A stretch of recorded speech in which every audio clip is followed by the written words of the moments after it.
ब्रह्मपुर बड़ घोषणा कले मुख्यमंत्री गंजाम जिला को आसिब 1 लाख कोटी टंकार शिल्प जो निजुक्ति पाइबे 50,000 युवक युवती। आज गंजाम जिला गस्तर जाई किछि एभली कहिसंती मुख्यमंत्री मोहन चरण माझी। या सहित शिक्षा व्यवस्था रे उन्नति आनिबा पई प्रति पंचायत रे गोटे लेखाएं आदर्श विद्यालय हेबा बोली से सूचना दैछंती। आज दिनिका गंजाम जिला गस्तर जाइथिले मुख्यमंत्री मोहन माझी।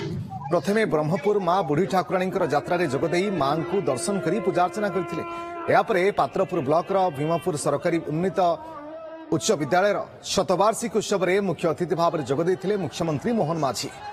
यह अवसर में से कहते प्रति पंचायत रे एक आदर्श विद्यालय हेबो जोंठी समस्त प्रकार आधुनिक शिक्षा व्यवस्था सहित गुणात्मक शिक्षार वृद्धि उपरे गुरुत्व दियाजिबो।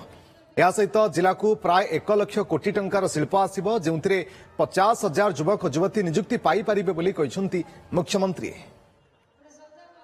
गंजाम जिले रे सबुठारु अधिक एठी शिल्प आज एठी प्रतिष्ठा होगा पई जाउची आ सेथि पई ए अंचल रे लाख कोटी टंकार अधिक इन्वेस्टमेंट हबो एवं ता सहित एठी लक्षाधिक पिला मध्य निजुक्ति पाइबे। ताहार सहित बेसिकली ए अंचल रे किभଳି भाबरे आपनकर कृषि क्षेत्र रे आपनकर अन्य सेक्टर रे अधिक काम हेई परिबो सेति पई मत निरंतर भाबरे आमे उद्यम जारी रखिछु। निश्चित भाबरे ए अंचल रे जमिति आपनकर चीनी कल अछि एठी सेही भଳି भाबरे प्रति जिल्ला रे जो विभिन्न प्रोडक्ट अछि वन डिस्ट्रिक्ट वन प्रोडक्ट ताकू आधार करी मत ए अंचल को रुधिमंत करिया पई मध्य हमर विभिन्न योजना कार्यकारी हबो।